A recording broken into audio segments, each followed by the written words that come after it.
Assalamualaikum warahmatullahi wabarakatuh.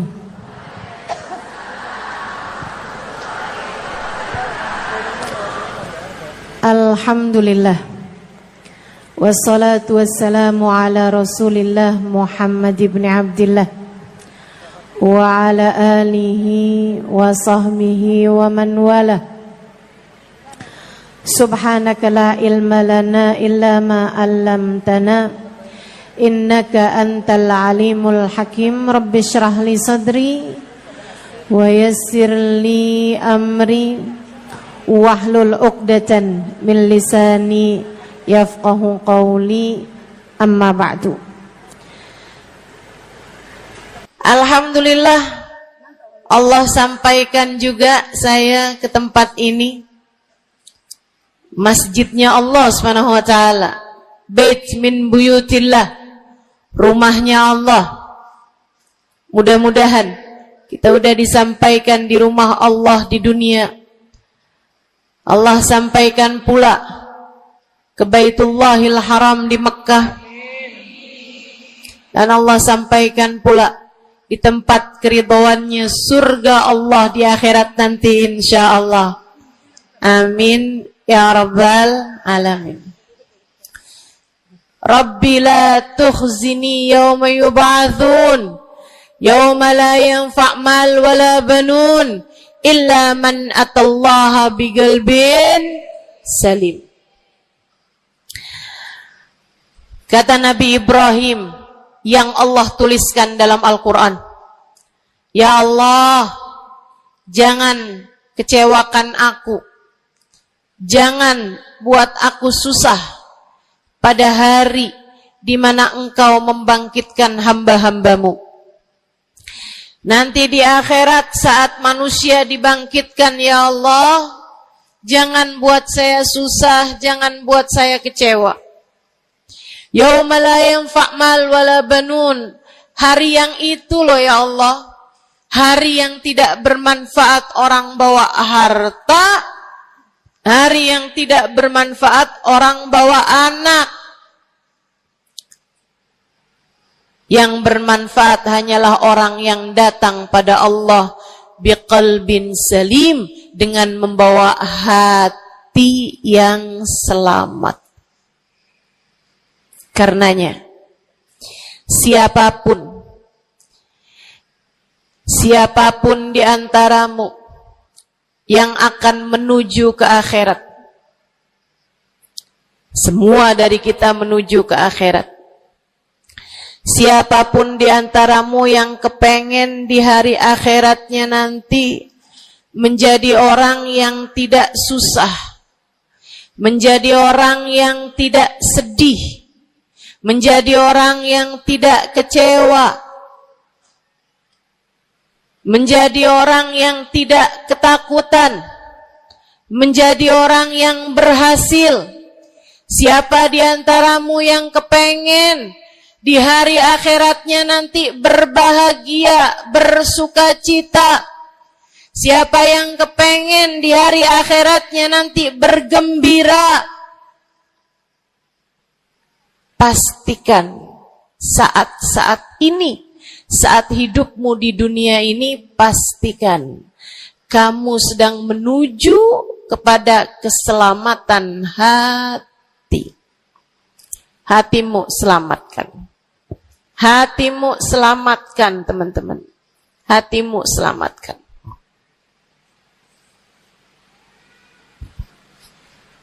Semoga Allah karuniakan kepada kita selamatnya hati insyaallah. Amin. Semoga Allah menyelamatkan hati kita semua. Semoga Allah menyelamatkan hati kita semua. Nabi kita Muhammad menyebutkan dalam salah satu hadisnya, ala inna fil jasadi mudghah, idza salahat salahal jasad kulluh, wa idza fasadat fasadal jasad kulluh, ala wahiyal qalbu. Kata Nabi, ketahuilah sungguhnya dalam diri manusia terdapat segumpal darah. Apabila ia bagus, ia selamat, ia bersih, selamatlah seluruh anggota tubuhnya.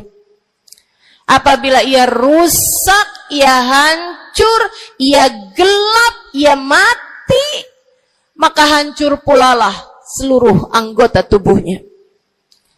Ala wahiyal qalbu, ketahuilah segumpal darah tersebut bernama hati. Maka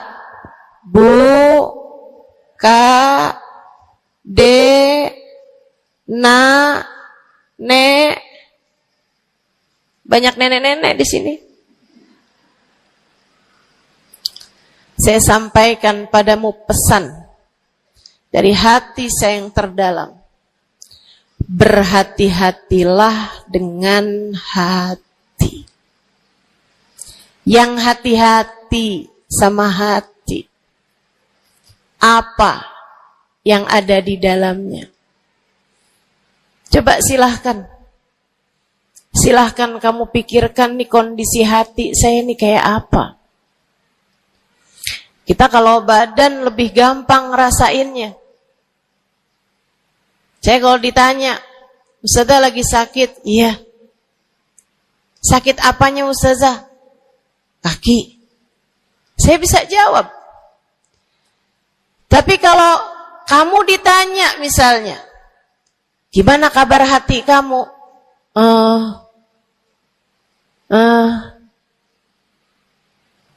Gimana kabar hatimu? Sehatkah? Sakitkah? Atau bahkan sakaratul maut? Hatimu bercahayakah? Gelapkah? Atau bahkan mati? Bagaimana kabar hatimu, teman-teman? Bagaimana kabar hatimu? Innallaha la yanzur, kata Nabi Muhammad dalam hadis yang lain. Innallaha la yanzur ila suwarikum wala ila absyarikum, walakin yanzur ila qulubikum. Sungguhnya Allah tidak melihat kepada badan kalian. Allah tidak melihat kepada warna kulit kalian. Allah nggak peduli hidung kamu mancung ataukah pesek. Allah nggak peduli kulit wajahmu mulus ataukah berjerawat. Allah nggak peduli kamu tinggi ataukah pendek. Allah nggak peduli warna kulitmu semacam apa. Yang Allah Subhanahu wa taala lihat, yang Allah Subhanahu wa taala perhatikan adalah hatimu. Adakah ia mulus? Adakah ia penuh dengan penyakit-penyakit? Yang Allah pandang darimu adalah hatimu. Nih, sekarang saat kamu duduk sama rata di tempat ini, teman-teman.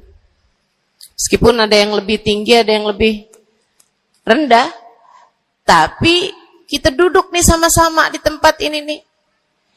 Nilaimu di mata Allah bukan seberapa dekat jarak antaramu dengan saya.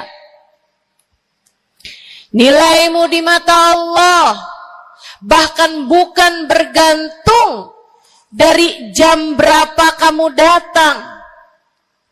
Ketika kamu sama rata duduk di tempat ini, yang Allah pandang darimu adalah hatimu.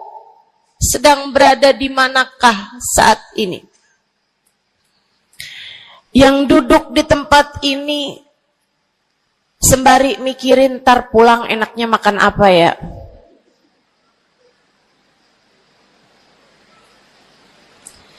Yang duduk di tempat ini sambil mikirin, kok saya lapar ya? Iya, belum sarapan. Gara-gara buru-buru, takut nggak kedapatan tempat duduk. Gara-gara buru-buru, kepengen bisa lihat mukanya Ustazah Halimah yang viral.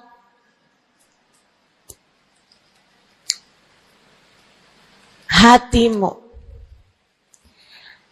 Allah melihat darimu nilaimu di hadapan Allah. Nilaimu di hadapan Allah saat ini.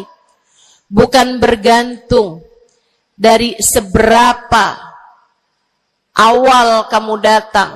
Bukan bergantung pada hal-hal yang lainnya, akan tetapi yang Allah lihat darimu adalah hatimu. Adakah Allah di dalamnya? Adakah Allah di dalamnya?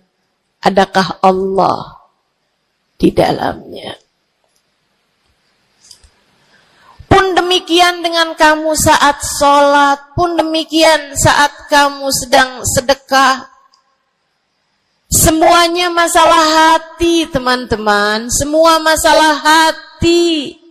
Kata guru saya Sayyidil Habib Umar bin Hafid, al-madar kullal madar fi salahil gulub. Urusan segala urusan, sumber segala macam urusan, dasar segala macam urusan ada pada bagusnya hati. Kalau udah hatinya bagus, bagus semuanya. Kalau udah hatinya busuk, busuklah semuanya. Semoga Allah selamatkan kita dari busuknya hati. Semoga Allah selamatkan kita dari busuknya hati. Amin ya Rabbal Alamin. Dunia, akhirat, masalah semuanya ada pada hati. Karenanya yuk kita bahas gimana sih caranya nyelamatin hati. Yang pertama, kalau kamu pengen tahu caranya nyelamatin hatimu, yang pertama,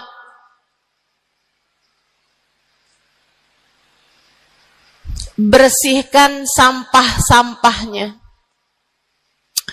Nih, kamu mau rumah itu biar bagus, biar terjaga, biar selamat. Kamu lihat dalamnya, oh banyak sampah, banyak noda, banyak kotoran. Dari mulai kotorannya cicak, ayam, sampai mungkin anjing, karena lama nggak ditempatin. Karena lama nggak ditempatin. Ada banyak di antara kita yang kondisi hatinya semacam itu. Sampah begitu banyak dalam hatinya. Ada banyak di antara kita umat Islam yang kondisi hatinya semacam itu. Begitu banyak sampah di dalam hatinya tersebut.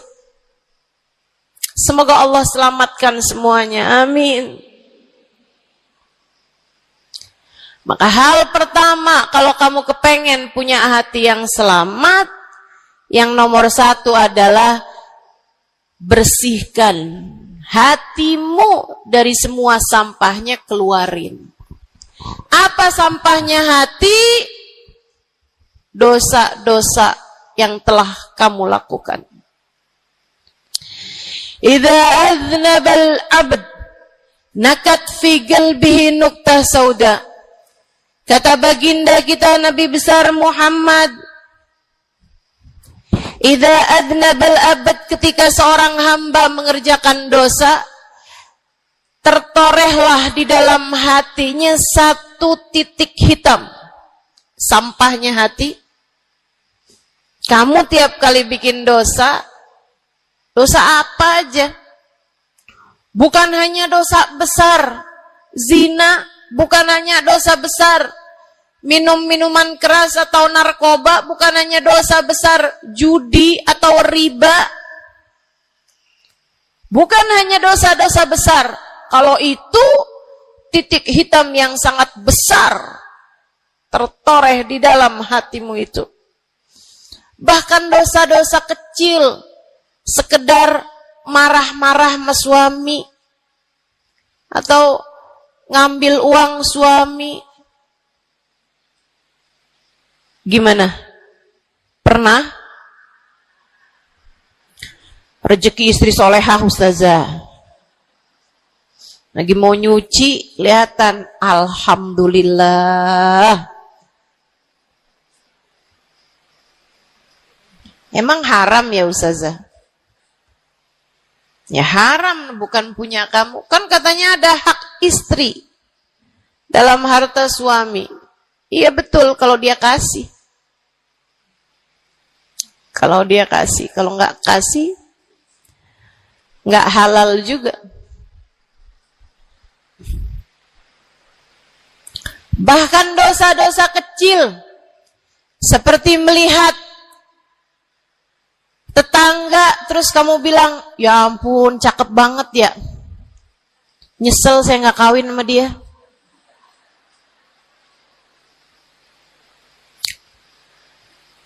Dosa. Seperti memandang seseorang dengan pandangan menghina. Seperti membicarakan aib orang lain. Setiap kali kamu berbuat dosa, apapun bentuk dosanya, satu titik hitam tertoreh di dalam hatimu itu. Ini istighfar wa tab. Musih. Kalau dia beristighfar, kalau dia bertaubat, dihapuslah titik hitam tersebut. Wa illa, kalau enggak, ya tetap aja ada. Kamu bikin dosa lagi, bikin dosa lagi, bikin dosa lagi, bikin dosa lagi. Enggak pernah istighfar, enggak pernah memperbaiki diri. Aurat tidak kamu tutup dengan baik. Sehingga akhirnya setiap kali kamu keluar dilihat oleh laki-laki yang bukan mahrammu. Satu titik hitam, satu titik hitam, satu titik hitam. Sampai terkadang hati seseorang dipenuhi dengan titik-titik hitam. Hatinya menjadi legam. Hatinya menjadi penuh dengan titik-titik hitam. Semakin bertambah lagi, semakin bertambah lagi, jadilah karat. Jadilah karat. Kalau udah jadi karat, na'udzubillah. Ini yang Allah sebutkan di dalam Al-Quran. Kata Allah, kalla, a'udzubillahi minasyaitonirrajim, kalla, bal rana ala qulubihim bima kanu yaksibun, kalla, innahum an rabbihim yawma idin lamahjubun. Kalla, kata Allah. Balran, ada ran, ada karat di dalam hati mereka, tersebab dosa yang menumpuk tanpa pernah dimohonkan ampunan. Kalla innahum an rabbihim yawma idzin lamahjubun. Orang kalau hidup bawa karat hasilnya apa? Orang kalau hidup bawa karatnya hati hasilnya apa ya Allah? Kalla innahum an rabbihim yawma idzin lamahjubun. Orang yang hatinya punya karat, pada hari tersebut ia akan terhalang dari Allah Tuhannya. Guru saya Sayyidil Habib Umar bin Hafid menyampaikan tafsir mengenai ayat ini. Kata Habib Umar bin Hafid, tidak mati dengan membawa iman.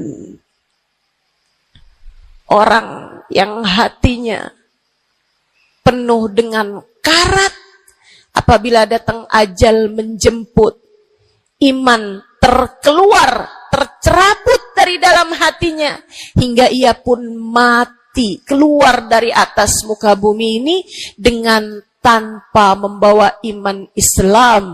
Dia keluar dari atas muka bumi ini bukan sebagai hamba Allah, bukan sebagai umat Nabi besar Muhammad sallallahu alaihi wa ala alihi wasallam, dia meninggal dunia dalam keadaan su'ul khatimah. Na'udzubillah min dzalik. Jangan biarkan karat memenuhi hatimu. Jangan biarkan hatimu dosa-dosa yang telah kamu lakukan menjadi berkarat dalam hatimu itu. Saya kesian sama kamu. Nggak apa-apa. Hidup terus-terusan ngontrak, nggak apa-apa. Hidup nggak pernah punya kendaraan sendiri, nggak apa-apa. Nggak pernah punya HP yang canggih, nggak apa-apa. Saya hidup di atas muka bumi ini, nggak pernah ada yang datang melamar saya. Jadinya sampai di usia di atas 30-an tahun, saya masih menjomblo, Ustazah. Nggak apa-apa. Ustazah, saya udah menikah 10 tahun, belum ada anak juga, Ustazah. Enggak apa-apa. Ustazah, suami saya kawin lagi, Ustazah. Enggak apa-apa.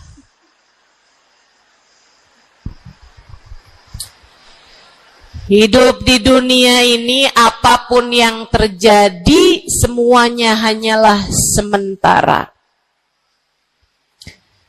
Kamu hanya perlu memastikan agar tatkala datang ajal menjemput, kamu punya modal. Dan modal utamanya yang nomor 1 adalah hati yang bersih.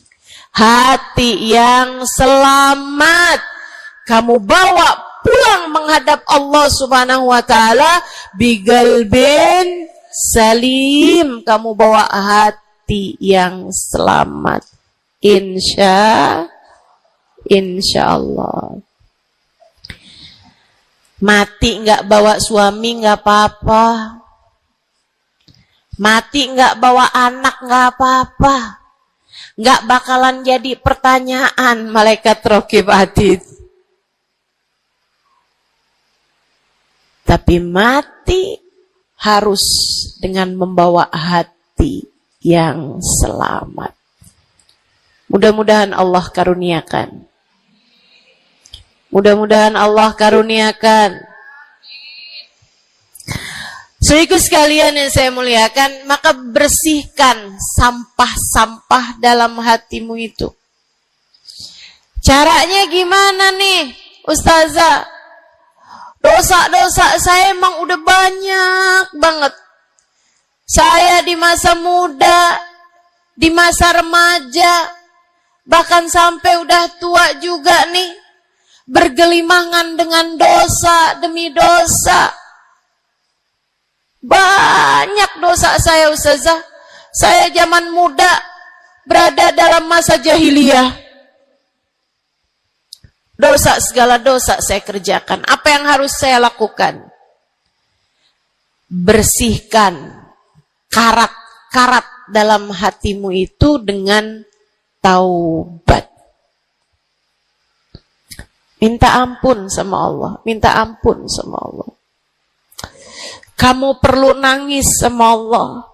Kamu perlu sungguh-sungguh minta ampunan sama Allah. Dosa segede gunung, kalau Allah mau melemparkannya ke dalam lautan ampunan, inna kaba'irad dunubi ful ghufrani kalamami. Katanya sahibul burda, sesungguhnya dosa-dosa besar dalam lautan ampunan, ia hanyalah seperti buih di dalam lautan. Gak ada artinya apa-apa kalau Allah mau ampuni. Dosa sebesar apapun, kalau Allah mau ampuni gak ada artinya. Tapi dosa sekecil apapun, kalau Allah mau perhitungkan, kamu gak akan selamat. Saya sampaikan padamu atas nama cinta. Dosa sekecil apapun yang kamu lakukan, jika ia tidak berjumpa dengan ampunan Allah, kamu bisa tidak selamat. Iblis nyembah Allah 70.000 tahun lamanya. Sujud di atas bumi, dia sujud, bumi dihancurkan, Allah naikin dia ke langit. Di atas langit dia sujud, ganti-ganti posisi sujudnya. Karenanya Imam Ghazali dalam kitabnya Minhajul Abidin mengatakan, ma min buk'ah minal ard was sama, tidak ada satu jengkal tanah, baik di bumi ataupun di langit, illa waqad sajad iblis fihi sajdah. Iblis udah pernah sujud di sana, di semua tempat di bumi maupun di langit. Paling banyak ibadahnya ternyata bukan seorang wali. Paling banyak ibadahnya ternyata bukan seorang nabi.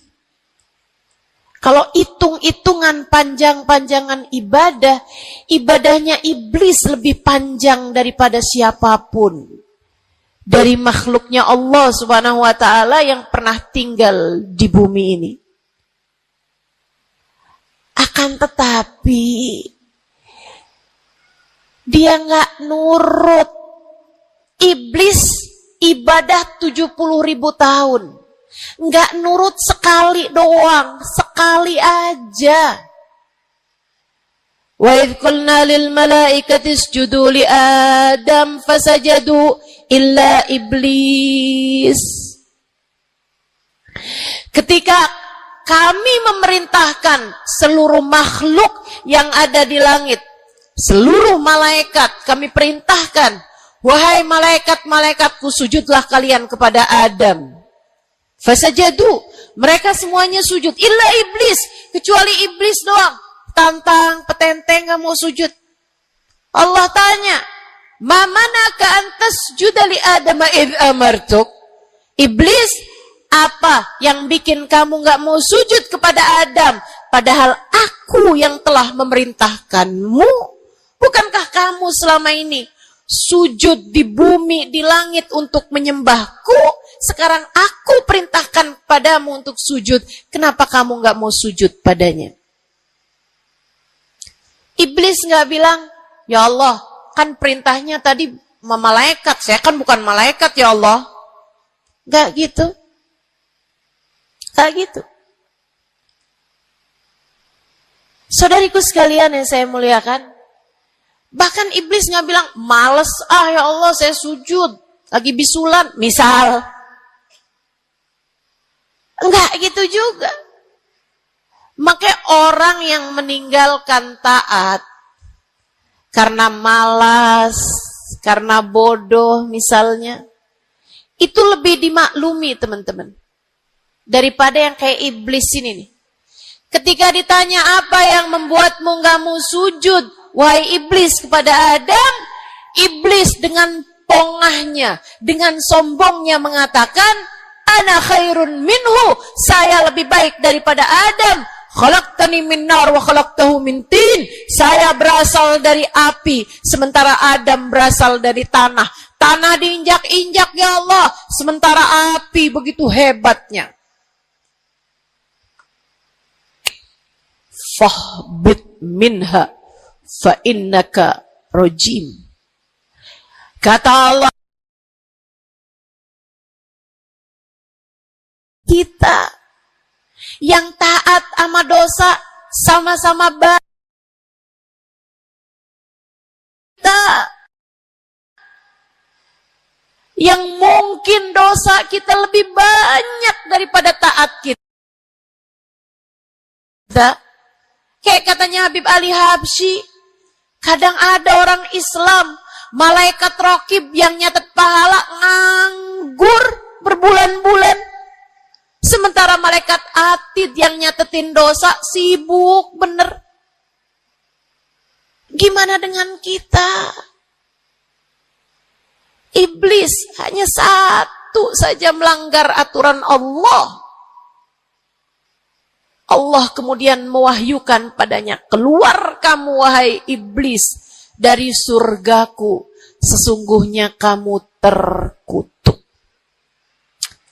Kamu, kalau Allah mau memperhitungkan satu saja dosa kamu, kamu nggak akan selamat. Saya sampaikan padamu, iya kamu, semua yang dengerin saya. Kalau Allah mau memperhitungkan satu saja dosamu, kamu nggak akan selamat. Kamu tidak akan selamat. Tapi kan saya anaknya Fulan bin Fulan. Tapi kan saya keturunannya Fulan bin Fulan. Tapi kan saya istrinya Fulan bin Fulan. Bu, Kak, Dek, Nak, nggak selamat siapapun kamu. Anaknya Nabi Nuh, nabinya Allah tenggelam. Pamannya Nabi Muhammad, paman baginda kita Nabi besar Muhammad, Abu Lahab, Allah tuliskan kehancurannya, kecelakaannya, kebinasaannya di dalam Al-Quran. Mau siapa yang kamu andalkan? Tapi kan saya udah banyak bikin taat. Saya tiap malam bangun tahajud. Kamu nggak nyampe seujung kukunya ibadah iblis 70.000 tahun. 70.000 tahun. Sujud pada Allah SWT di tiap jengkal tanah. Nih tanah yang sekarang kita jejak ini pernah dibikin sujud sama iblis. Waktu iblis tinggal di atas muka bumi ini. Tapi semuanya nggak manfaat. Kalau Allah mau memperhitungkan satu saja dosa hambanya, ia tidak akan selamat. Sebab Allah hanya mau menerima hati yang tidak ada sampah di dalamnya. Sebab hanya berkenan menerima hati yang tidak ada noda-noda di dalamnya. Sampah hatimu bersihkan. Dosa-dosamu taubati. Mintalah ampun kepada Allah. Mintalah ampun kepada Allah. Bangunlah di waktu malam, mandilah dengan mandi taubat. Saat-saat mandimu kamu bilang dalam hatimu, ya Allah, sebagaimana air membersihkanku dari segala kotoran-kotoran di badanku, ya Allah, bersihkanlah dosa-dosaku dengan hujan ampunanmu. Kemudian sholatlah 2 rakaat, 4 rakaat, sholat taubat. Kemudian sesudahnya, mulailah kamu ingat dosa-dosamu. Mulailah kamu ingat dosa-dosamu. Dari sejak kamu balik sampai sekarang ini. Betapa ia telah menggunung. Betapa ia telah melumuri dirimu itu. Betapa ia telah menjadikan dirimu kotor.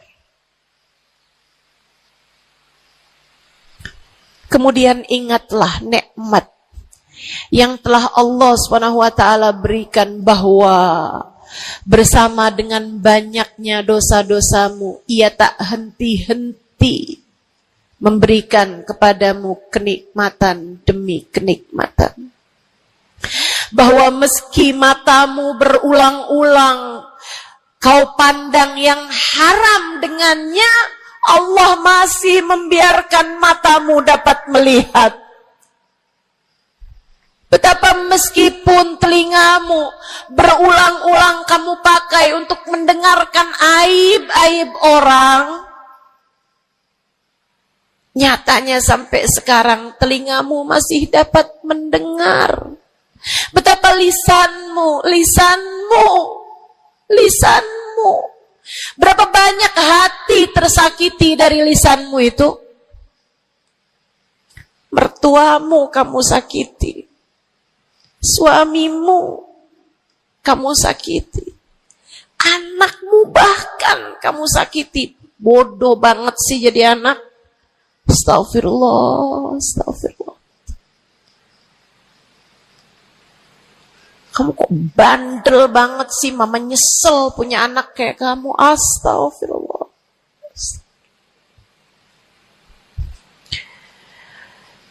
Betapa lisanmu menyakiti hati tetanggamu, saudara-saudarimu, sahabat-sahabatmu,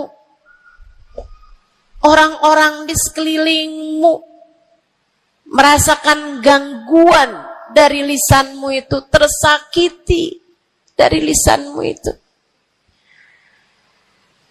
Tapi meskipun entah sudah berapa banyak dosa tercatat dari lisanmu, Allah masih tetap membiarkan lisanmu dapat berbicara sampai saat ini. Nikmat tak henti-henti Allah berikan kepadamu, bukan?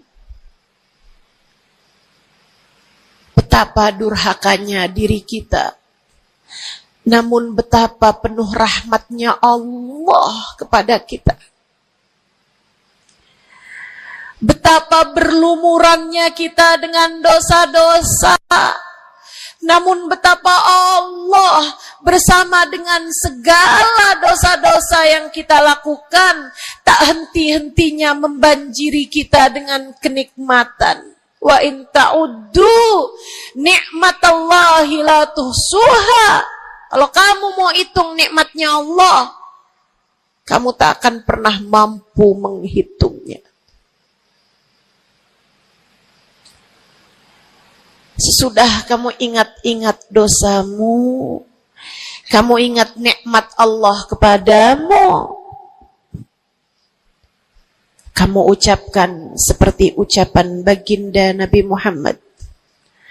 Allahumma anta rabbi la ilaha illa anta khalaqtani wa ana abduka wa ana ala ahdika wa wa'dika mastata'tu a'udzu bika min syarri ma sana'tu abu'u laka bi ni'matika 'alayya wa abu'u bi dhanbi faghfir li fa innahu la yaghfiru dzunuba illa anta.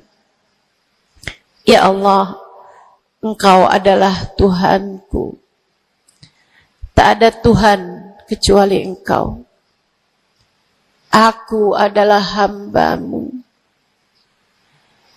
yang Kau perintahkan buat taat, yang Kau perintahkan untuk menepati janji semampuku. Ya Allah, aku berlindung dari buruknya perbuatan yang telah aku lakukan. Begitu buruk, begitu jelek dosa yang telah aku perbuat padamu, ya Allah. Abu'u laka bi ni'matika 'alayya. Ya Allah, Engkau Engkau selalu datang padaku dengan berbagai macam kenikmatan-kenikmatan. Wa abu'u bidzambi, sementara aku selalu datang padamu dengan dosa demi dosa. Faghfirli, ampunilah aku ya Allah. Fa innahu la yaghfiru dzunuba illa anta. Bukankah tak ada yang dapat mengampuni dosaku selain Engkau ya Allah. Minta ampun sama Allah. Minta ampun sama Allah. Yang serius, menangislah di hadapannya. Menangislah di hadapannya. Dalam keheningan malam saat tiada sesiapapun yang melihatmu. Jauhkan dulu apapun yang dapat membuatmu kehilangan konsentrasi. Jangan lagi khusyuk-khusyuk begitu tiba-tiba kedengaran suara Shopee.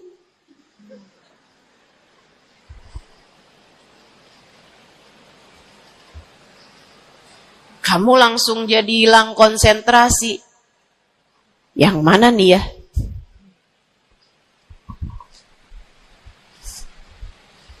Bismillah. Kalau kamu pengen punya hati yang selamat, nomor 1 adalah taubat. Taubatan nasuha.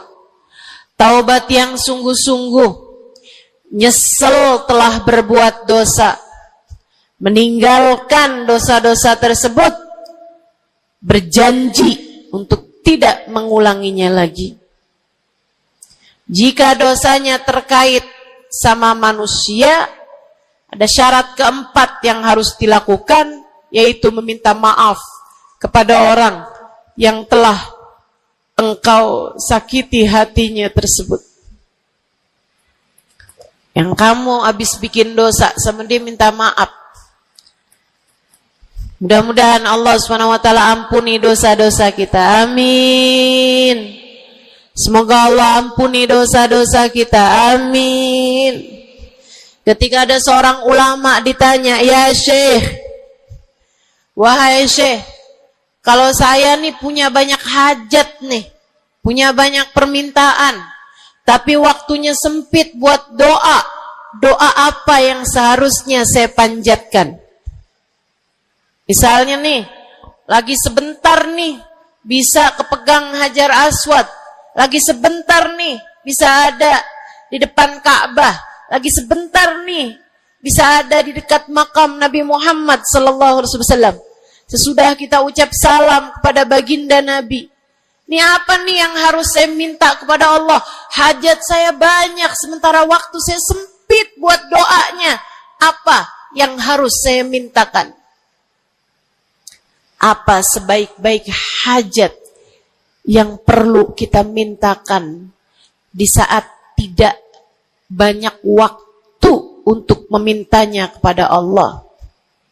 Syekh tersebut menjawab, is'alil maghfirah, mintalah ampunan dari Allah. Sebab bagaimana mungkin kamu meminta hajat-hajat yang lain sementara kamu masih belum berada dalam pandangan rahmatnya Allah. Kamu masih terusir dari pintunya. Kamu udah minta-minta. Nih kayak istri lagi minggat sama suaminya. Kemudian dia WhatsApp, tolong dong transferin saya. Lah balik dulu.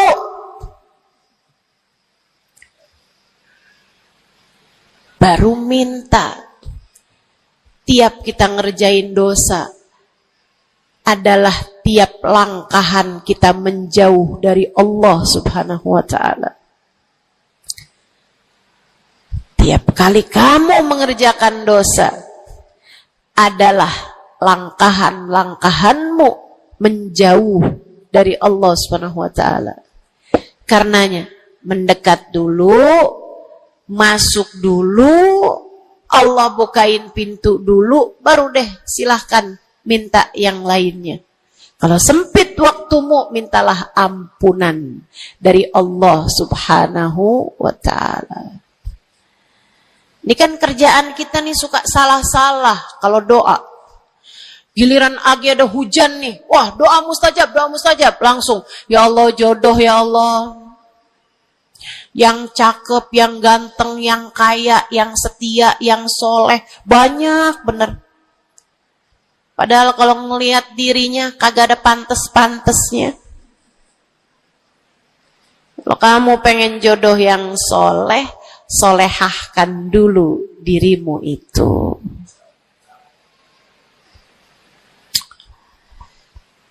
Begitu datang hujan, ya Allah, duit yang banyak, ya Allah, duit yang banyak, ya Allah. Mintalah dulu ampunan. Sebab kamu mati nggak bawa jodoh nggak apa-apa, kamu mati nggak bawa duit nggak apa-apa. Tapi kita mati harus bawa ampunan Allah Subhanahu wa ta'ala. Sebab dosa akan mengotori ruang hati kita. Maka syarat utama hati yang bersih adalah keluarkan sampah darinya dengan cara taubat. Mohonlah ampun pada Allah. Secara serius. Cukup sekali Ustazah? Enggak cukup. Lo dosanya banyak. Tiap habis sholat minta ampun. Tiap ada kesempatan buat doa minta ampun. Tiap lagi datang hujan minta ampun. Tiap lagi ziarah ke makam Nabi, ke makam wali minta ampun sama Allah. Tiap lagi datang orang soleh, katanya doa sambil memandang wajah orang soleh yang mustajab. Apa yang mesti kita minta? Minta ampunan dari Allah Subhanahu wa ta'ala. Minta ampunan dari Allah Subhanahu wa ta'ala. Itu satu syarat mutlak utama. Pengen hatimu selamat, keluarkan sampah-sampahnya. Habis keluarin sampah-sampahnya, nah sekarang udah bersih. Ternyata ada penyakit-penyakitnya. Ada bagian itu yang atapnya bocor. Ada airnya yang tersumbat, penyakitnya rumah. Bukan begitu? Saudaraku sekalian yang saya muliakan, kamu kepengen hatimu jadi hati yang selamat, sembuhkan hatimu dari berbagai macam penyakit-penyakitnya. Apa aja sih penyakit-penyakitnya hati? Banyak. Imam Ghazali menyebutkannya dalam kitab Ihya Ulumuddin. Sampai jadi satu kitab yang tebal membahas mengenai hal-hal yang buruk yang ada dalam hati manusia. Pembahasan panjang. Nggak akan keburu waktunya buat bahas panjang itu. Tapi saya bilang, Bu, kayak rumah. Saya pernah beli rumah. Suami saya beli rumah. Kemudian saya liatin rumahnya bagus, bersih, cakep. Udah nih. Kemudian satu hari saya ajak teman saya yang ngerti urusan rumah. Ahli desain interior rumah. Saya bawa masuk dalam rumah saya. Dia liatin. Ini bocor nih Ustazah. Yang ini nih. Harus cepet-cepetan ditambal. Terus dia lihat ada bagian atap tuh bocor tuh Ustazah. Tambal dulu Ustazah. Dibenerin dulu tuh Ustazah sebelum ditempatin. Bu, saya kirain rumah saya udah bagus. Ternyata kalau dilihat sama ahlinya baru ketahuan. Kita juga begitu semua. Kita kirain hati kita baik-baik aja. Tapi kalau kita duduk ngaji, kalau kita hadir di majelis taklim, kalau kita dengerin kajian-kajian, kita baru paham. Ya Allah, ternyata hati saya ada penyakitnya di sini. Ternyata saya juga punya penyakit yang ini. Ternyata saya punya penyakit yang ini. Karena jangan berhenti belajar. Jangan berhenti mengaji. Biar kita paham penyakit-penyakit hati kita tuh di bagian mana. Sehingga kita bisa konsentrasi buat mengobatinya. Ada tuh bagian atap yang dibilangin sama temen saya nggak terlalu peduli. Saya liatin kecil aja kok. Sampai satu hari, untung aja saya nggak ada di bawah situ. Jebol atap rumah saya. Banjir rumah saya. Gara-gara atap yang berpenyakit yang tidak diberesin. Begitu pula dengan hati kita. Cari tahu apa penyakitnya, cari tahu apa obatnya. Dengan kamu duduk mengaji, ini bukan urusan sejam 2 jam dipelajari kemudian semuanya benar. Ini adalah PR seumur hidup kita. Buat sehatin hati kita, buat bagusin hati kita, buat bersihin hati kita. Penyakit hati paling berbahaya namanya kesombongan. Dan Bu, Kak, Dek, Nak, siapa di antara kita yang selamat darinya? Apa itu sombong, wahai Rasulullah? Kata seorang sahabat. Sebab saya senang pakai baju bagus. Saya Rasulullah senang makan enak, senang pakai baju bagus. Saya sombong kalau gitu, wahai Rasul. Enggak, bukan itu yang namanya sombong. Kamu punya baju bagus, pakai. Jangan punya baju bagus. Saya kalau pakai ini kelihatannya sombong. Ya udah saya pakai yang rombeng-rombeng aja. Punya baju bagus tapi daster udah robek, itu aja yang dipakai. Tanya sama suaminya, kok kamu pakai baju yang ini sih, ini kan robek nih. Enak, adem. Adem yang lihat, adem yang make, gerah yang lihat. Bukan itu yang namanya kesombongan. Saya punya uang, saya bisa beli mobil yang bagus, tapi saya nggak mau beli, saya takut sombong. Bukan itu yang namanya kesombongan. Saya punya uang, bisa bangun rumah buat tamu-tamu. Ulama-ulama kalau datang bisa tinggal di rumah saya. Tapi saya nggak mau kayak gitu, ntar saya sombong. Bukan itu yang namanya kesombongan. Sombong, kata Nabi Muhammad, batarul haq wa ghamtun nas. Sombong adalah menolak kebenaran dan menghina orang lain, merasa diri lebih baik daripada orang lain. Itu yang namanya sombong. Merasa diri lebih baik dari orang lain. Merasa diri lebih baik dari orang lain. Sering banget ini kan kita kan? Betul? Dulu-dulu belum pakai jilbab.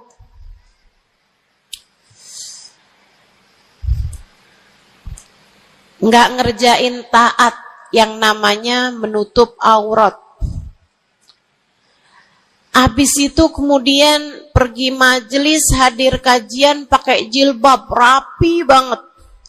Bahkan tumpuk-tumpuk. Ustadzanya pakai jilbab 1 lapis, dia pakai 3 lapis. Tapi dia ngelihat orang-orang yang belum pakai jilbab, ya ampun, belum dapat hidayah, sian. Saya rasanya kepengen buat bisikin sama dia, Mbak, Israel udah deket. Boleh gak sih Ustazah, saya bisikin di telinganya, malaikat penjaga neraka kirim salam. Astagfirullah.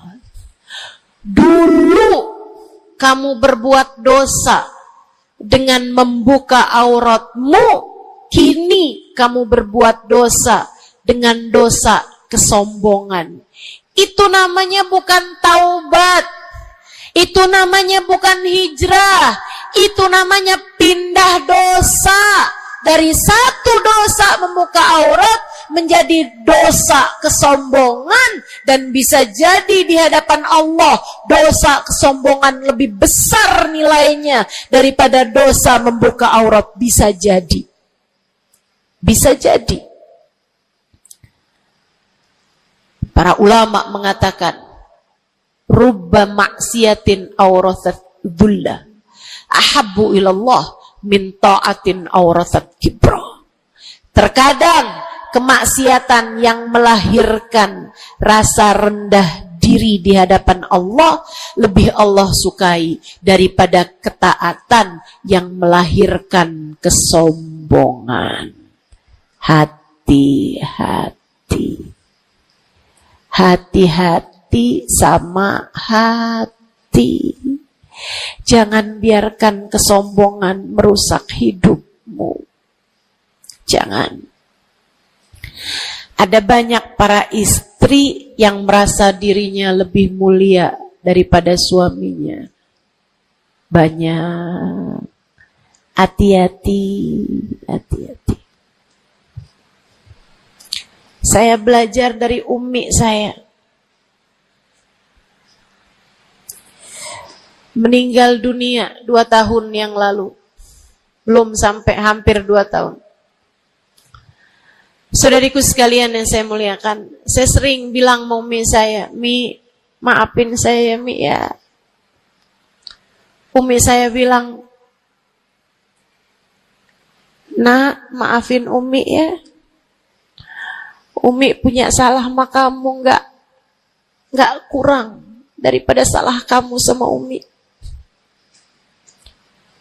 Umi punya dosa sama kamu pasti lebih banyak daripada dosa kamu sama Umi.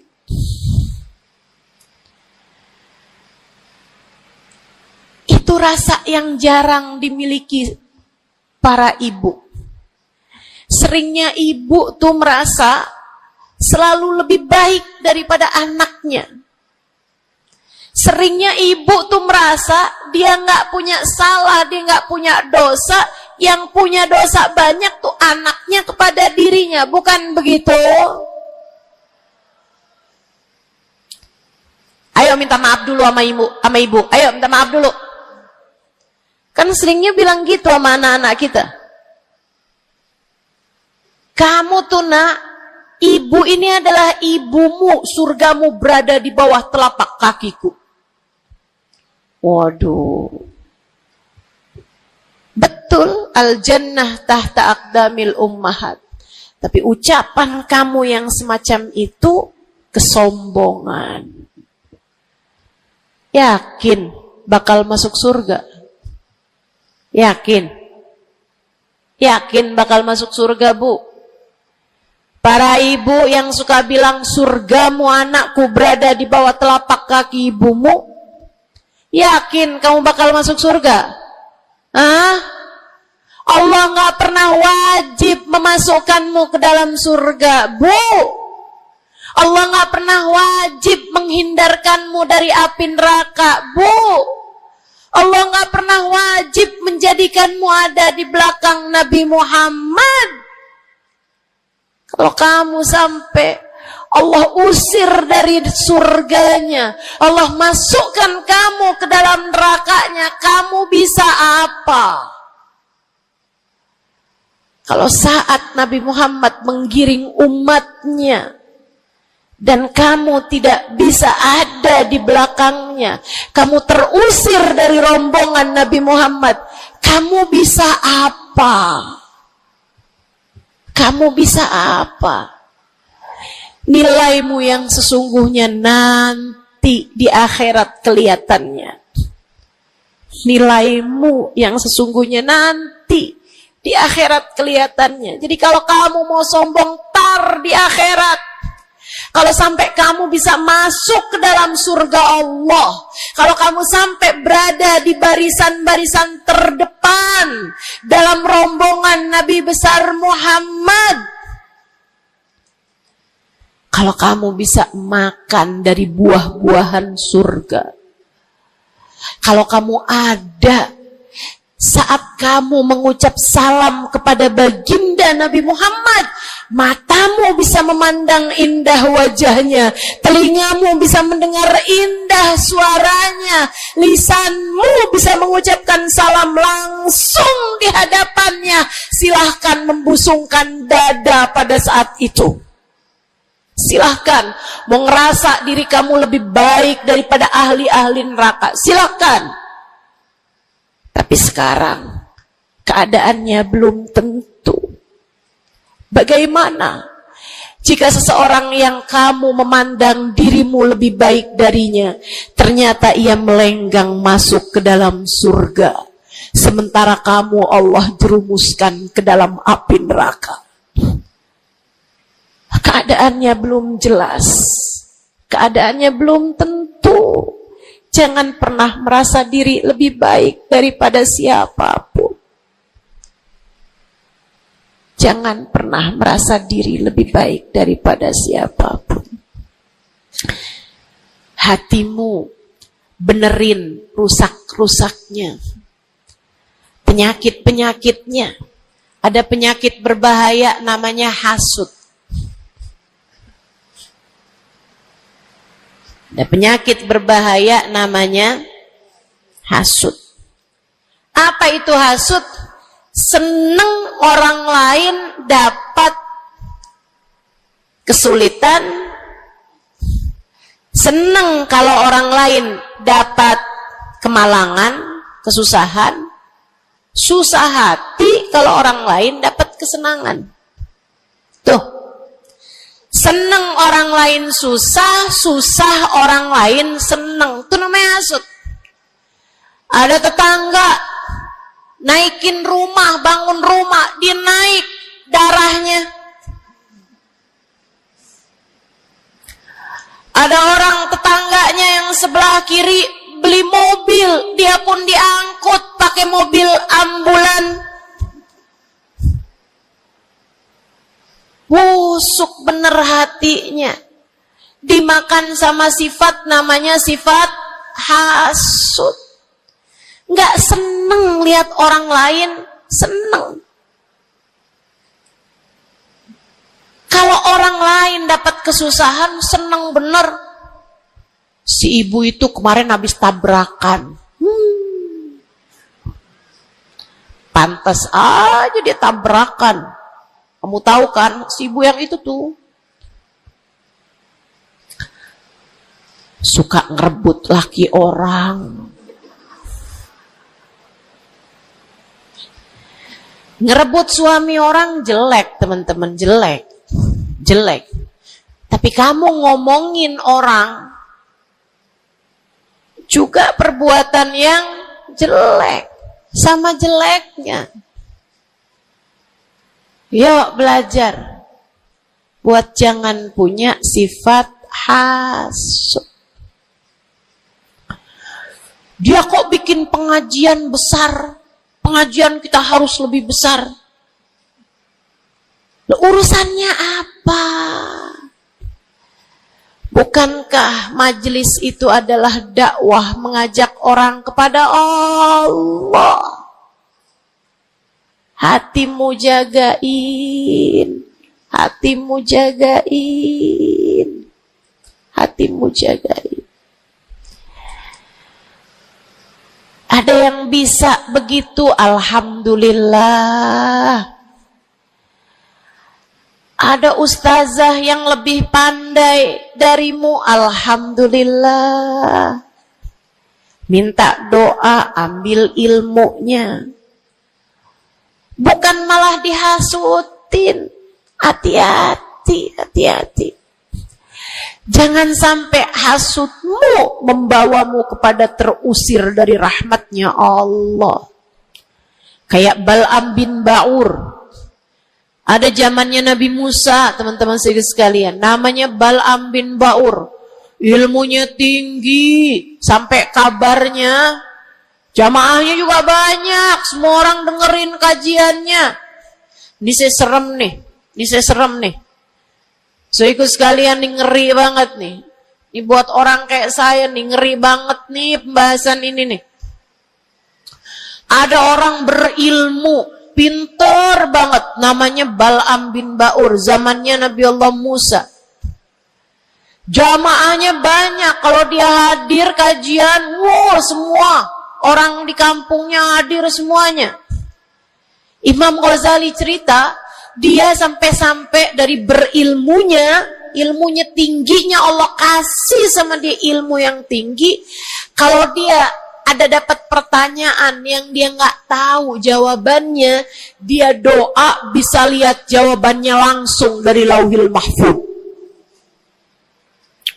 Kurang pinter apa? Kurang berilmu apa? Kurang hebat apa? Kurang deket apa sama Allah? Kamu jadi ustazah, berapa banyak ilmumu? Kamu jadi seorang pendakwah, berapa banyak ilmumu? Kamu yang dianggap sebagai ulama, berapa banyak ilmumu? Merunduklah. Saudariku sekalian yang saya muliakan, si Bal'am bin Ba'ur, kabarnya sampai para malaikat turun ikut serta mencatat pelajaran-pelajaran yang dia berikan. Yang ngaji sampai bukan cuman orang, bukan cuman jin ikut ngaji, sampai malaikat-malaikat Allah ikut ngaji. Kurang apa hebatnya? Tapi Allah hancurkan Bal'am karena sifat hasud. Nabi Allah Musa datang ke kampungnya Bal'am bin Ba'ur. Jamaahnya Bal'am bin Ba'ur semua datang kepada Nabi Musa. Nabinya Allah, tentu saja semua datang. Semuanya datang kepada Nabi Musa. Semua minta doa kepada Nabi Musa. Semua berharap berkah dari Nabi Musa sebagai seorang nabinya Allah Subhanahu wa ta'ala, Jalla Jalaluhu wa ta'ala azamatuh. Yang biasa hadir di majelisnya Bal'am kepengen istiqomah, kepengen rutinannya nggak terganggu, jadi dia tetap bikin rutinan walaupun ada Nabi Allah Musa alaihissalam. Jamaahnya dikit yang hadir. Mulai nih orang-orang yang berpenyakit datanglah kepada Bal'am bin Ba'ur. Rupanya Bal'am bin seorang nabinya Allah.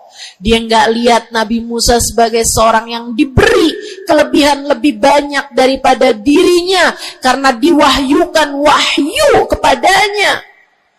Bal'am bin Ba'ur termakan sifat hasud. Ia pun berdoa meminta kepada Allah, ya Allah hancurkanlah Musa. Ya Allah, hancurkanlah Musa. Hancurkanlah Musa ya Allah. Saudaraku sekalian yang saya muliakan, Allah angkat semua kelebihannya Bal'am bin Ba'ur. Bahkan kabarnya dialah orang ateis pertama di atas muka bumi ini yang mengatakan alam semesta enggak ada Tuhannya. Ngeri. Allah cabut bahkan iman dari dalam hatinya Bal'am bin Ba'ur. Iman Allah cabut. Dari yang asalnya berilmu kayak begitu, Allah sampai cabut imannya, teman-teman saudaraku sekalian. Allah pun ceritakan tentang Bal'am bin Ba'ur dalam Al-Quran. Kata Allah Subhanahu wa ta'ala, A'udzu billahi minasyaitonir rajim. Famathaluhu kamathalil kalbi in tahmil alaihi yalhath aw tatrukhu yalhath. Perumpamaannya Bal'am bin Ba'ur seperti anjing. Kalau kamu angkat, dia menjulur-julurkan lidahnya. Kalau kamu tinggalkan, dia pun juga tetap menjulur-julurkan lidahnya. Dianjing-anjingin, bukan sama orang, sama Allah subhanahu wa ta'ala.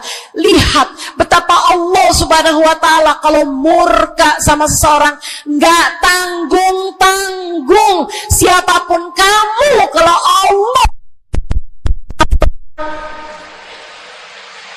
Allah murka sama kamu, nggak tanggung-tanggung murka Allah. Bahkan kepada seseorang yang dibukakan lauhil mahfud kepadanya, Allah jadikan dia seperti anjing, kata Allah dalam Al-Quran. Jangan berani-berani punya sifat hasud. Ingat, kalau ada orang diberi kelebihan lebih daripada kamu, ingat, yang ngasih kelebihan itu satu, namanya. Kalau ada seseorang tertimpa kemalangan, jangan sok-sokan merasa diri lebih baik daripada orang tersebut. Ingat, yang ngasih kemalangan kepadanya hanya satu, namanya Allah. Hati-hati sama sifat namanya sifat hasud. Satu, bersihkan hatimu dari sampahnya yaitu dosa dengan cara taubat dan mohon ampun terus-terusan. Kedua,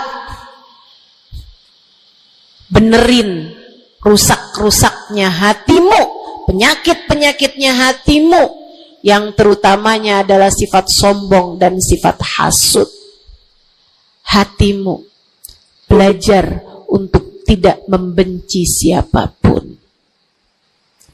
Hatimu belajar buat gak benci sama siapapun. Yang terakhir, kalau kepengen hatimu selamat, hiasi. Kalau rumah nih, udah sampahnya udah bersih, rusak-rusaknya udah dibenerin, udah direnovasi, sekarang tinggal yang terakhir. Apa itu?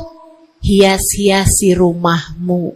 Pasangin horden, pasangin lampu yang bagus, pasangin lantai yang bagus, ditaruhin dekorasi-dekorasi, pajangan-pajangan kamu taruh-taruh, ada sofa, ada tempat tidur, dihias-hiasi rumahnya.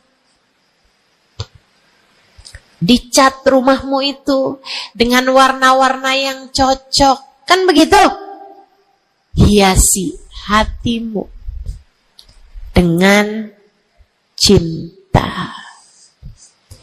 Hiasi hatimu dengan cinta. Hatimu ada cinta kepada yang semestinya dicinta. Siapa? Nomor satu Allah, nomor dua, nomor tiga, cintai apapun dan siapapun pada cintanya Allah dan Rasulnya. Cintai ulama karena mereka adalah pewaris para nabi. Cintai habaib dan syaraif karena mereka adalah orang-orang yang punya nasab sambung sama baginda Nabi besar Muhammad sallallahu alaihi wasallam. Cintai keluarga Nabi Muhammad, cintai para istri-istri Nabi Muhammad, cintai para sahabat-sahabat Nabi Muhammad, terutamanya al-khulafaur rasyidin, sadatina Abi Bakar wa Umar wa Uthman wa Ali. Cintai para sahabat Nabi Muhammad, cintai para ulama-ulama kita di sepanjang zaman, cintai Imam Syafi'i, Imam Maliki, Imam Hambali, Imam Hanafi. Cintai para ulama-ulama kita dari atas sampai kepada ulama-ulama kita yang sekarang ada. Cintai siapapun, yang bawa Nabi Muhammad, bawa Allah, yang bikin kamu jadi kenal Allah, kenal Nabi Muhammad, cintai. Pada cinta mereka terdapat cintanya Allah. Cintai anak-anak yatim sebab mereka dicintai sama Nabi Muhammad. Cintai orang-orang fakir karena mereka dicintai sama Nabi Muhammad. Cintai suamimu sebab kalau kamu cintai suamimu ya, bukan suami orang. Punya suami nggak dicintai, suami orang dia cintai. Astagfirullah. Cintai suamimu, Bu, sebab dalam cintamu kepadanya mendekatkanmu kepada cintanya Nabi Muhammad, mendekatkanmu kepada cintanya Allah. Kamu sayangi, kamu hormati, kamu muliakan suamimu, Allah ridho kepadamu, Nabi Muhammad sayang kepadamu. Cintai orang tuamu sebab Allah memesankan kepada kita untuk cinta kepada orang tua kita. Cintai anak-anakmu sebab mereka umatnya Nabi Muhammad. Mereka umatnya Nabi Muhammad. Nabi Muhammad sangat sayang sama umatnya yang masih kecil-kecil. Nabi Muhammad sangat sayang sama umatnya yang masih belia, masih remaja. Mereka disayangi sama Nabi Muhammad, maka kamu pun harus sayang sama mereka. Yang tua-tua diantaramu sayangin, yang muda-muda diantaramu sayangi. Kata Nabi Muhammad, laisa minna man lam yuqir kabirona wa lam yarham saghirona. Tidak termasuk diantara umat Islam yang enggak hormat sama yang tua, yang enggak sayang sama yang muda. Cintai semuanya. Terakhir, cintai dirimu sebab kamu umat Nabi Muhammad. Cintai dirimu sebab kamu hambanya Allah. Jangan merasa diri nggak berharga. Dirimu berharga. Dirimu layak masuk surga kalau kamu taat sama Allah. Jangan menganggap diri nggak ada artinya. Jangan. Kamu berarti sebab ada kalimat paling tinggi di dalam hatimu. Bunyinya kalimat La ilaha illallah Muhammad Rasulullah. Kamu berharga, saudariku sekalian. Kamu berharga. Jangan mau menghinakan dirimu dengan kemaksiatan. Jangan mau menghinakan dirimu dengan merebut suami orang. Jangan mau menghinakan dirimu dengan berharap uang. Kemudian kamu meminta-minta kepada orang. Kamu mengemis-ngemis kepada orang. Kamu umat Nabi Muhammad. Kamu hamba Allah Subhanahu wa ta'ala. Kalimat indah ada di dalam hatimu. Jangan hinakan dirimu itu. Mari terhormat. Jalanin sholat, jangan pernah tinggal. Mari terhormat. Tutup auratmu, jangan dibuka-buka. Mari terhormat. Cintai dirimu. Bangun di waktu malam. Sholat malam. Angkat tangan. Minta kepada Allah. Mari terhormat. Baca sholawat sebelum tidur. Wahai Rasulullah, saya adalah umatmu. Berharap akan dapat masuk surga di belakangmu ya Rasulullah. Mari cintai dirimu sebagai hamba Allah, sebagai umat Nabi Muhammad. Insya Allah. 3 hal itu jika kamu lakukan, bersihkan hati dari dosa-dosa.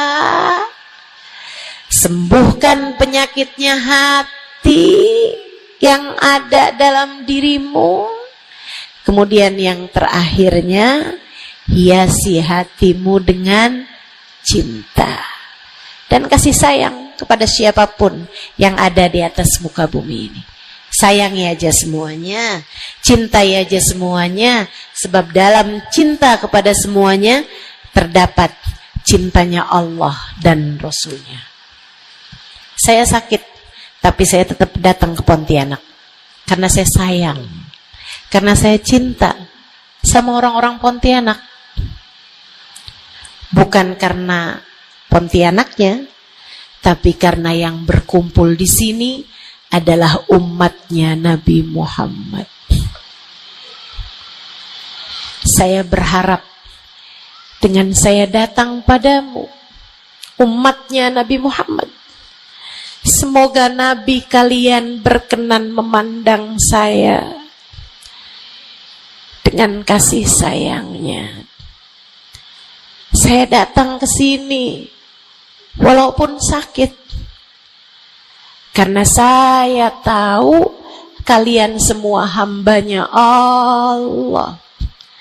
Ada keberkahan dalam diri kalian yang saya berharap mendapatkan itu. Saya berharap dengan saya datang padamu, Allah Tuhanmu berkenan merahmati saya sebagai hambanya. Yuk, sayangi semuanya. Yuk, cintai semuanya.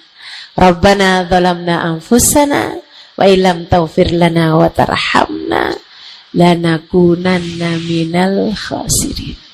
Rabbana atina fid dunya hasanah fil akhirati hasanah wa qina adzabannar. Bifadli subhana rabbika rabbil izzati amma yasifun, wassalamun alal mursalin, walhamdulillahi rabbil alamin. Assalamualaikum warahmatullahi wabarakatuh.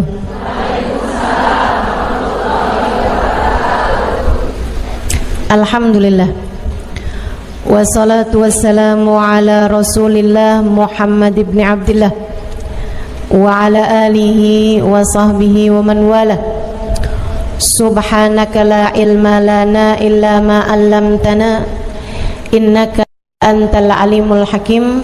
Rabbi shrah li sadri wa yassir li amri wahlul 'uqdatan min lisani yafqahu qawli. Amma ba'du. Baik, sebelum kita mulai, kita akan baca niat belajar bersama-sama. Mudah-mudahan ilmunya nanti sekali lagi jadi ilmu yang manfaat buat kita sekalian.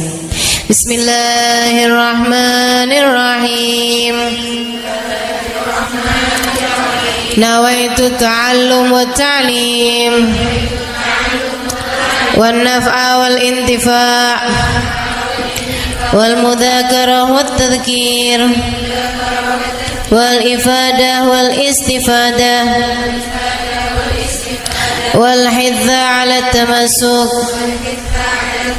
bi kitabillah wa sunnati rasulillah sallallahu alaihi wa alihi wasallam wa du'a ilal huda والدلالة على الخير ابتغاء مرضاته وقربه وثوابه وحسن الخاتمة مع اللطف والعافية وصلاح العاقبة برحمتك يا أرحم الراحمين. La hadratin Nabi Muhammad sallallahu alaihi wasallam wa alihi washabihi azwaji wa dzurriyyati wa ahli baiti waslimu jamil anbiya wal mursalin wal kulli ajma'in anna Allah yaghfir lahum wa yarhamhum wa ya'li darajatihim fil jannah wa yanfa'una barakatihim wa asrarihim wa anwarihim wa ulumihim wa nafaatihim fid din wa dunya wal akhirah. Al-Fatihah, baca bersama-sama. A'udzu billahi minasy syaithanir rajim. Bismillahirrahmanirrahim. Alhamdulillahi Rabbil Alamin Ar-Rahmanir Rahim Maliki Yawmiddin Iyyaka na'budu wa iyyaka nasta'in Ihdinas siratal mustaqim Siratal ladzina an'amta 'alaihim ghairil maghdubi 'alaihim waladdallin. Amin. Taqabbalallah minna wa minkum, taqabbal ya karim. Warraghbah fid dunya, sementara rakus ambisi terhadap dunia, tukathirul ham, bikin banyak sumpah, wal hazan, dan bikin banyak kesedihan. Bikin sedih badan kita, bikin sedih hati kita, bikin sumpek dan bikin akhirnya jadi berpenyakit ya badan kita ini. Ar-raghbah fid dunya. Wal batalah, sementara batalah, kalau di situ diartiin apa batalah? Nganggur ya, benar. Cuman bahasa yang enak apa ya? Tugasil galba, lalai dari Allah, maksudnya ya nggak kepengen dunia juga, nggak kepengen akhirat juga gitu, kayak gabut. Anak zaman sekarang bahasanya gabut ya. Gabut itu apa sih sebenarnya? Nggak ada kerjaan gitu kan? Itu kayak ada singkatan nggak butuh gitu kali ya dari itu ya. Nggak ngapa-ngapain gitu, pengangguran aja gitu, nggak jelas. Wal batalah tuh terlena, nganggur gitu kan, tidur mulu gitu, luntang lantung. Ada orang luntang lantung gitu kan, dibilang luntang lantung, dibilang lantung luntang. Tugasil galba, bikin keras hati. Bikin keras hati. Nganggur tuh penyakit bahaya memang. Bahaya. Wa qala alaihi salatu wassalam, dan bersabda pula baginda Nabi besar Muhammad, Naja awwalu hadhihi al-umma biz-zuhdi wal yaqin. Awal umat ini terselamatkan dengan zuhud, wal yakin, dan dengan keyakinan yang kuat. Wa sayahlik akhiruha bil hirsi wa tulil amal, dan akan hancur akhirnya umat ini, akan hancur disebabkan hirs, ambisi terhadap dunia, wa tulil amal, dan panjang angan-angan. Wa ma warada minal ayati wal akhbar wal athar fi dammid dunya wa dammil muhibbina laha warraghibina fiha wa dammil hirsi 'alaiha kharijun anil hasr. Dan apa yang warid, apa yang datang dari ayat, hadis, athar itu yang disampaikan oleh Nabi maupun para ulama, fi dammid dunya, dalam celaknya dunia, maksudnya mengenai betapa buruknya dunia, betapa buruknya orang-orang yang mencintai dunia, betapa buruknya orang yang ambisi terhadap dunia, dan mil hirs 'alaiha, betapa buruknya orang yang rakus terhadap dunia. Banyak sekali kharijun anil hasr, enggak bisa kehitung. Ayat, hadis maupun ucapan para ulama mengenai betapa buruknya dunia, betapa buruknya para pecinta dunia dan lain sebagainya ini banyak banget hadisnya, keterangannya enggak kehitung. Watasani fil ulama, dan karangan-karangan para ulama rahmatullahi alaihim, semoga rahmat Allah senantiasa tercurah kepada mereka, minas salaf wal khalaf, baik dari ulama zaman dulu maupun ulama-ulama belakangan, masyhunah bidzalik, penuh sekali dengan hal-hal yang seperti itu. Kayak Imam Ghazali gitu kan, nulis dalam kitabnya baik Ihya Ulumuddin ataupun kitab yang terakhirnya beliau itu namanya Minhajul Abidin dan lain sebagainya, itu banyak banget mengenai hal-hal yang seperti ini gitu. Betapa pentingnya kita untuk zuhud terhadap urusan dunia. Tsumma inad dunya ibaratun wallahu a'lam bisawab. Sampai situ ya. Nabi Muhammad alaihissalam mengatakan, az-zahada fid dunya tuyrayyihul qalba wal badan. Zuhud dunia nih. Apa tuh zuhud? Zuhud itu teman-teman tidak mengharapkan kesenangan dunia dari Allah sekalipun ya. Enggak minta gitu, enggak seneng gitu sama kesenangan dunia dari Allah. Itu namanya zuhud akhirat. Dan juga teman-teman, zuhud ama manusia itu tidak menginginkan apa yang ada pada manusia. Apa yang dimiliki orang enggak kepengen, gitu kan? Itu namanya zuhud fima fi aidin nas. Ini disampaikan Nabi Muhammad dalam hadisnya, izhad fid dunya yuhibbukallah, wazhad fima fi aidin nas yuhibbukan nas.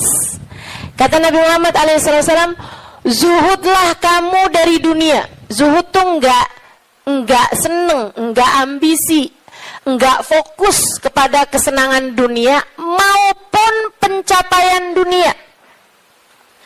Hati-hati, tipis teman-teman bedanya, gitu kan? Pencapaian dunia, saudara sekalian, kayak gini loh, banyak followers, majelisnya jadi rame. Itu tipis tuh antara kamu kepengen akhirat sama kamu kepengen dunia. Buat siapanya? Bukan buat yang hadir. Saya rasa kalau yang hadir mudah-mudahan baik gitu kan. Tipisnya itu buat pelaku-pelaku dakwah, baik yang rumahnya buka buat majelis atau dia buka majelis, atau yang ngajarnya nih, gitu. Karena kalau tujuannya senengnya itu adalah urusan-urusan dunia, tuh tipis banget setan nantinya tuh bisa masuk dari arah situ. Dari arah situ masuknya. Izhad fid dunia, kata Allah SWT. Makanya dari tipisnya nih yang saya sebut tadi itu ya, kayak keinginan kamu tuh dunia apa akhirat, keinginan kamu tuh pujian manusia atau pujian Allah. Itu sampai-sampai banyak dari para walinya Allah Subhanahu wa taala meninggalkan kemasyhuran dunia karena khawatir sama hatinya. Banyak saudaraku sekalian. Sampai ada di antara para wali itu yang sampai berpura-pura nyuri, sampai dikejar orang gitu kan. Kenapa dikejar orang? Karena yang dia curi adalah bajunya seorang perempuan yang lagi mandi. Ada orang lagi mandi, wali loh yang ngerjain. Untung belum zaman viral internet ya. Ini kalau zaman viral internet kayak apaan tuh, orang ngejudge dia tuh kan, udah nganggepnya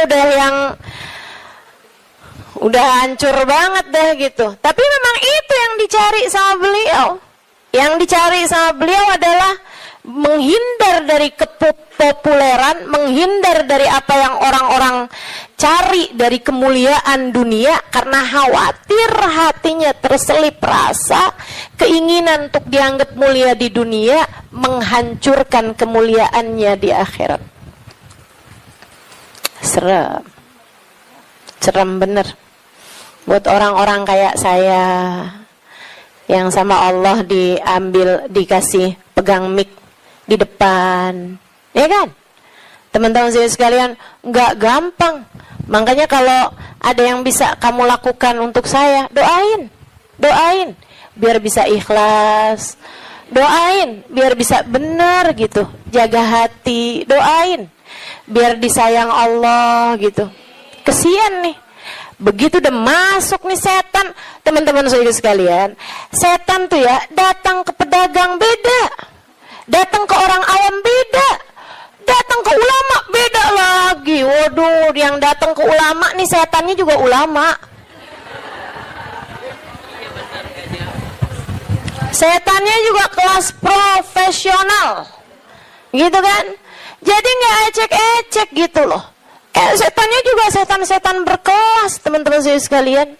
Nah itu kan yang belum tentu selamat gitu, belum tentu selamat. Masya Allah, Masya Allah. Ada tuh zamannya Imam, siapa ya? Ada Imam Ghazali cerita dalam Ihya-nya. Kita suka ketawa-ketawa tuh dengerin cerita Imam, maksudnya baca ceritanya Imam Ghazali yang begitu-begituan. Kata Imam Ghazali dalam Ihya-nya tuh, ada orang atau di Minhaj ya, wallahu a'lam, pokoknya salah satu kitab Imam Ghazali lah. Imam Ghazali cerita, ada orang dia itu ulama, teman-teman. Cuman ulamanya itu masih suka yang ya gitulah, masih ada kesenangan dunianya. Senang sama popularitas, senang sama dimuliain orang, senang sama ini sama itu sama ini sama itu. Ada satu ulama khomul. Ulama yang lain nih, ulama yang nggak seneng namanya terkenal, nggak seneng, dia nggak seneng sama urusan begituan, urusannya antara dia sama Allah, tapi ilmunya luar biasa. Ulama yang kedua nih, ini ulama yang pertama nih, saya nggak inget namanya gitu ya, dua-duanya nih saya nggak inget namanya. Nah ulama yang pertama nih, dia lagi khutbah Jumat, teman-teman saya sekalian, dia ngomong sesuatu yang dinisbatkan ke